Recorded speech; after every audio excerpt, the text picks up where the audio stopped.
Senhores telespectadores, bem-vindos aos horizontes da memória. Hoje, não sei se já perceberam pelo lugar, hoje viemos ao Algarve, porque é claro, ao reino do Algarve, mas não deixa de ser Portugal. Ao Algarve e a Faro, capital do Algarve. E o primeiro problema sobre o qual eu gostava que meditássemos é exatamente este. Capital, porquê? Por que razão é que Faro é a capital do Algarve? Porque o Algarve tem outras cidades históricas notáveis. Por exemplo, Silves, que Afonso X escolheu para cidade-catedral.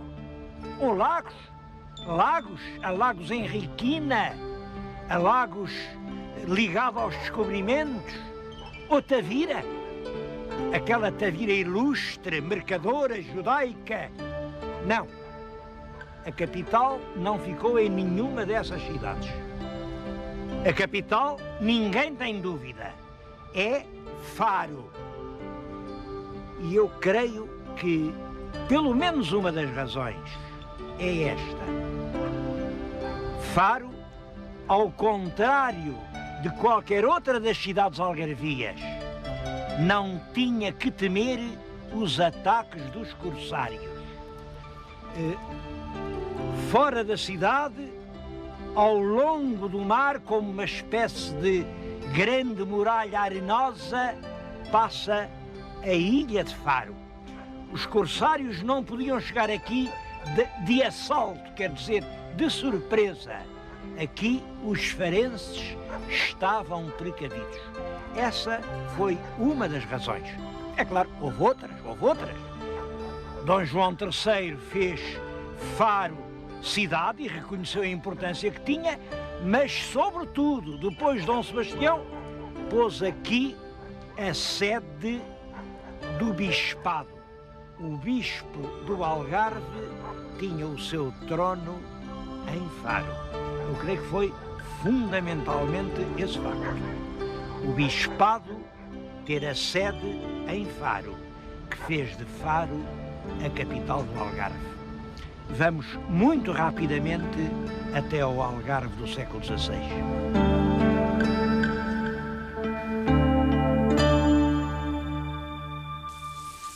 Ao Algarve está ligada a ideia de sol, de claridade, de país azul.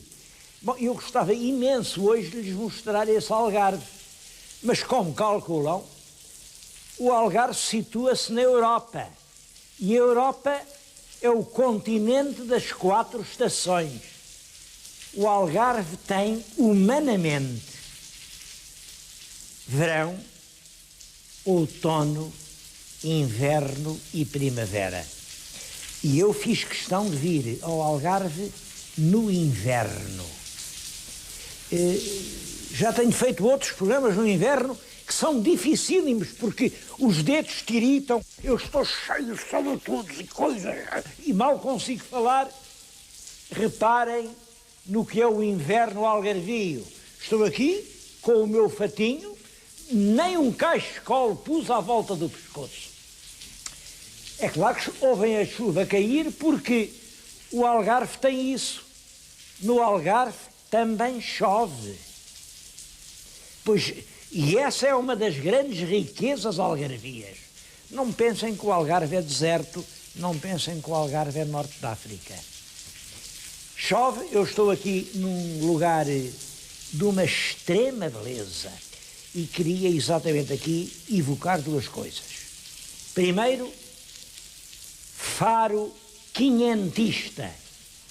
A Faro de 500, a Faro del Rei Dom Sebastião, ainda hoje tem monumentos importantes. Por exemplo, a Sé, é claro, tem uma origem muito anterior, mas o que hoje podemos ver é fundamentalmente quinhentista.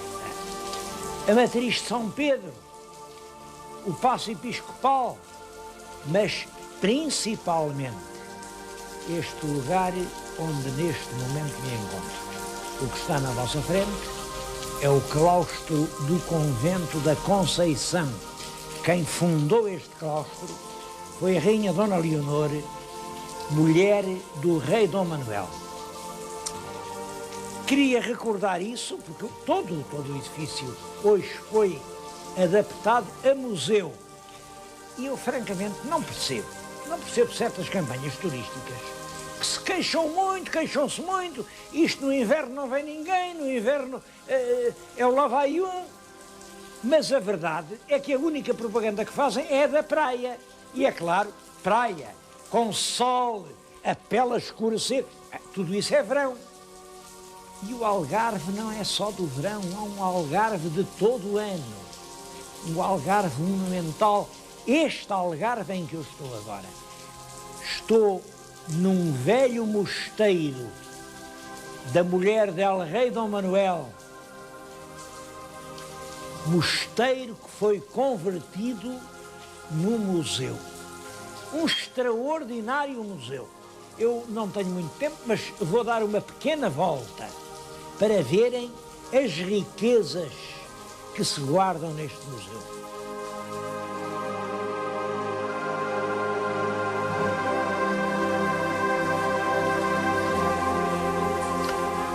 Bom, mas este museu tem uma outra história subterrânea. O mundo dá realmente muita volta. O mundo dá muita volta. A mulher de Dom Manuel não encontrava, aqui dentro das muralhas de Faro, um sítio para fazer um grande convento para as donas de Santa Clara. As donas de Santa Clara, claro, eram as fidalgas algarvias que não arranjavam marido. Nessa época, das duas uma, ou se arranjava marido ou se ia parar ao convento. E ela teve que arranjar aqui um grande convento, porque já nessa altura eram mais as mulheres que os maridos. Um grande convento, mas isto estava tudo cheio de casas. O que é que ela fez? Foi à judiaria, às casas dos judeus, que apesar de tudo tinham conseguido manter o seu bairro dentro das muralhas, arrasou tudo e é sob os chãos da velha judiaria que a rainha Dona Leonor construiu o seu mosteiro. Eu queria aproveitar este momento para lhes mostrar este livro. É o Pentateuco. O primeiro livro impresso em Portugal, pelo menos segundo o estado atual da investigação. Hão de reparar uma coisa engraçada. O título não vem daqui. O título está aqui. Aqui é que está o título. E a gente, portanto, lê o livro de trás para diante. E assim, é assim que ele se lê. Ele está todo em caracteres judaicos. Os meus telespectadores já viram que quando a maioria das pessoas compra uma revista tirada da estante e folheia, é assim, é de trás para diante. Digam lá, a gente faz assim ou faz assim? É claro, eu não vou garantir que isto seja um vestígio judaico. De qualquer maneira, isto é verdade. Os livros judeus liam-se assim. E é assim que nós folheamos uma revista. Estou-lhes a falar da Comuna Judaica de Faro, porque foi ela que fez a grandeza da cidade. Aqui, a cidade, escondida num recesso da costa, protegida dos corsários, perto da África, perto da Espanha, da Andaluzia. Aqui era possível fazer negócios. Só que para fazer negócios há uma coisa que é necessária. É um negociante. E os empresários eram os judeus. Penso que o crescimento de Faro até ao fim do século XV se deve à riquíssima comunidade judaica que aqui vivia. Bom, mas quando veio o rei Dom Manuel quer casar, a esposa impõe uma questão: eu não quero lá judeus. Ela era supersticiosa, ela julgava que era por causa dos judeus que tinha morrido um infante naquele terrível desastre de cavalo. Bom, e o rei, coitado, o rei, por um lado, tinha que atender às relações com a Espanha, queria casar com a herdeira do trono castelhano e, portanto, fez a famosa lei. Os judeus, todos daqui para fora. E de um momento para o outro, os judeus, que eram a rica comunidade, sentiram-se prisioneiros e tiveram que optar entre uma destas duas soluções: ou converter-se ou sair do país.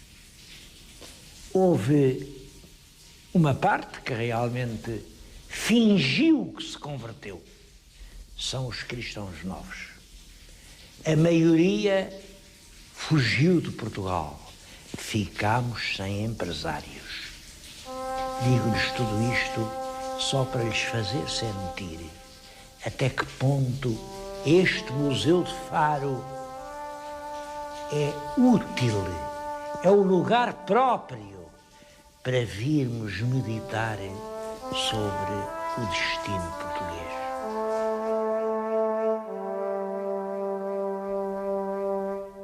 Este museu, entre outras coisas, é extremamente importante para nos revelar o mistério das origens de Faro. Diz-se muita coisa, mas ao certo sabe-se pouca. Creio que se pode estabelecer o seguinte: a primitiva Faro nasce como uma criança de um óvulo. Tenho aqui um livro que nos revela o primeiro prímero de Faro. Como veem, tem um feitio oval, é um óvulo. Isto é importante porque ele ainda hoje está de pé. A parte da cidade que fica aqui chama-se Vila Adentro. A parte da cidade que fica para aqui chama-se Arrabalde.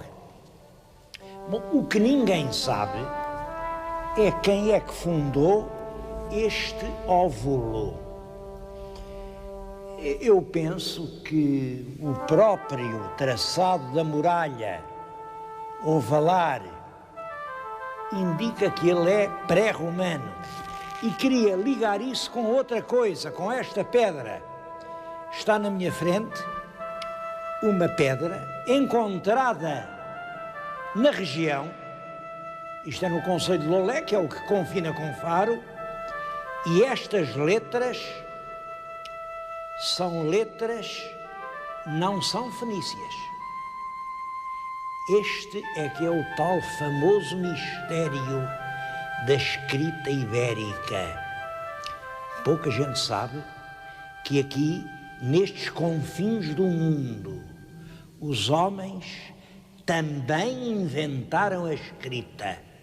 Uma escrita, as letras, não sei se são letras, são sinais, porque isto está hoje completamente indecifrado. Não há só esta pedra, há muitas em todo o Algarve.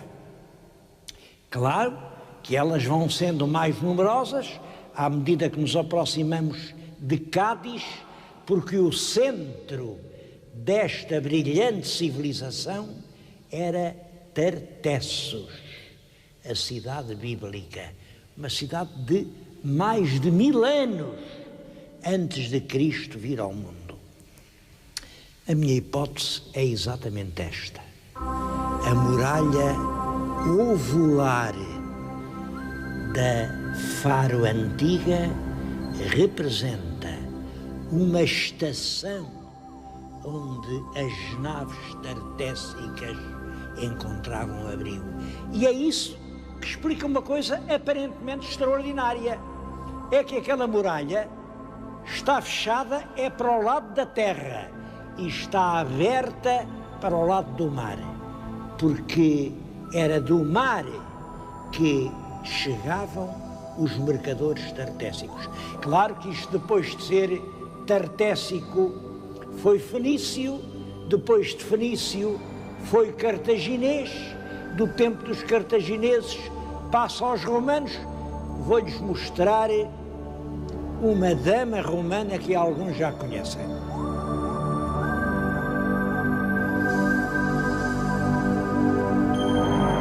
Na época romana, o nome de Faro era Ossónuba. Disso podemos ter a certeza. Aqui no museu há uma pedra onde se lê claramente Civitas Ossónuba, cidade de Ossónuba. Bom, e há imensas recordações desse tempo. Aquele é o imperador Adriano, que é uma figura notável.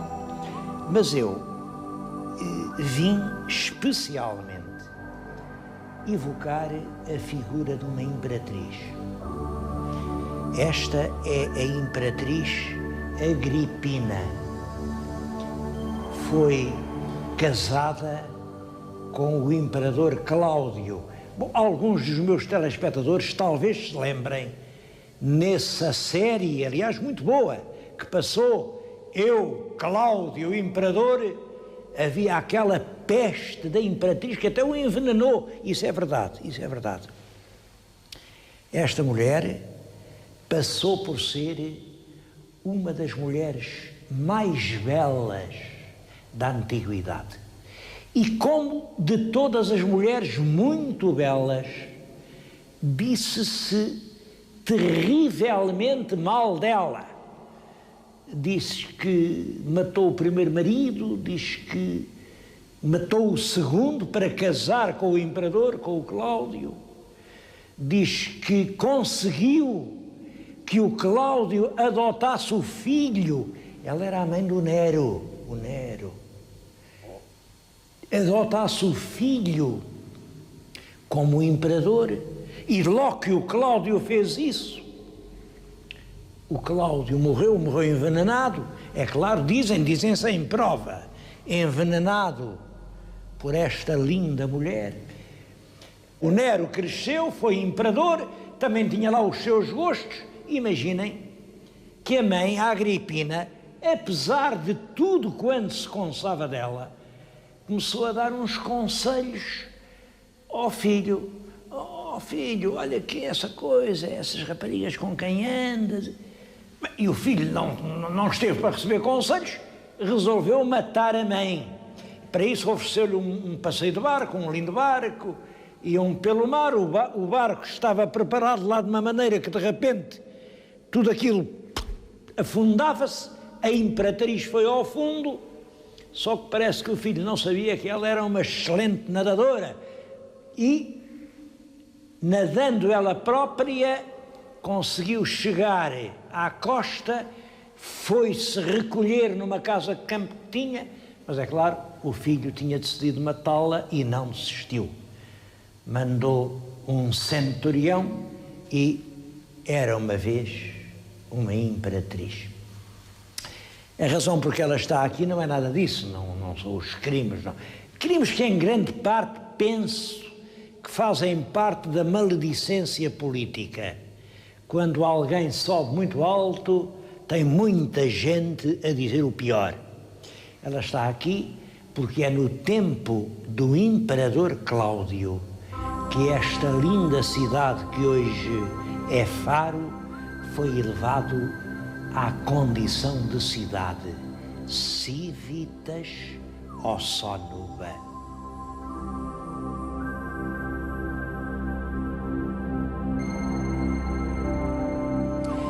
Há em Faro duas lendas muito curiosas porque ambas se relacionam com a história da cidade. Uma é aqui com este arco, isto é o Arco do Repouso. Bom, diz que quando os cristãos cercaram Faro, que estava em poder dos mouros, aconteceu isto. Uma princesa moura, a filha do Emir, apaixonou-se por um cavaleiro cristão. Claro, o cavaleiro estava do lado da porta, ela estava do lado de cá, mas a mourinha chegava à noite, abria-lhe a porta, o rapaz passava a noite do lado de cá, até que a certa altura o cavaleiro cristão pediu: olha, tu não te importavas, eu amanhã, já agora, queria vir com meia dúzia de companheiros meus. Bom, e não sei lá porquê, mas a Moura disse-lhe que sim. Está bem, estás lá os amigos. Claro, estão a ver, veio os amigos do cavaleiro cristão e nessa noite tomaram conta da cidade. Diz que a Moura, para castigo, ainda hoje está aqui nestes muros, está lá encantada à espera de uma hora de desencantar. Ninguém sabe o que é a hora. Há quem diga que é os mouros tornarem a vir. O interesse da lenda é este. É certo que Faro não foi conquistada num assalto militar, numa operação sangrenta e violenta. Não. Foi justamente uma negociação. O alcaide Mouro permitiu a entrada pacífica do nosso rei Dom Afonso III e o nosso rei, em compensação, tomou os mouros sob a sua proteção. Devo dizer que isto é uma maneira de dizer, porque há quem não goste. Eu ainda há pouco tempo li um escrito em que diziam que não, que isto com certeza levou muita pancada. Infelizmente, ainda há pessoas que acham mais bonita a guerra do que a paz.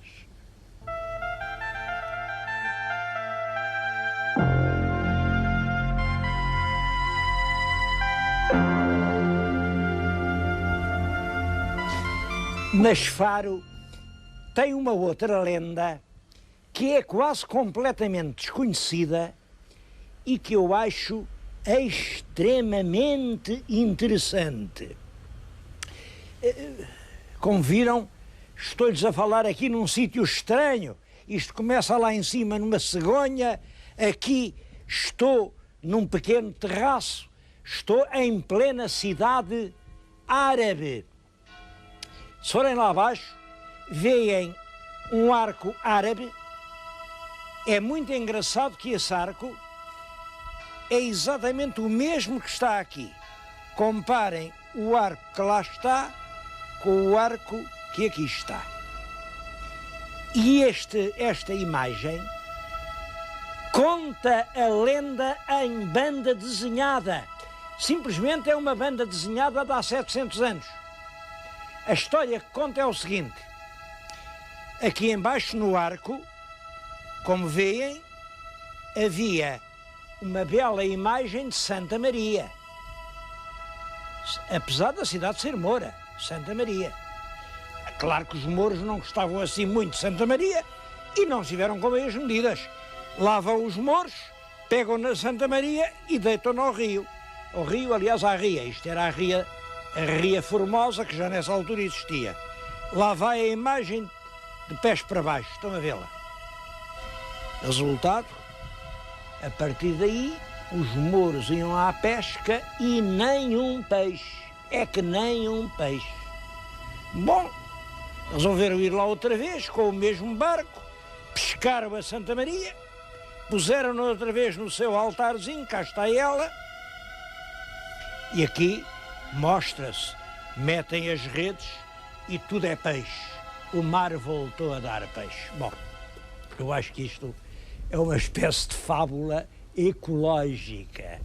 Ainda hoje, aqui em Faro, deitam à ria tudo quanto não presta e depois queixam-se. A ria já não dá, antigamente isto era a riqueza de ricos e pobres, agora já não dá. Claro, quando a gente deita o lixo todo para a Ria Formosa, não pode esperar que não envenene as águas. Aqui está uma bonita maneira de acabar o programa.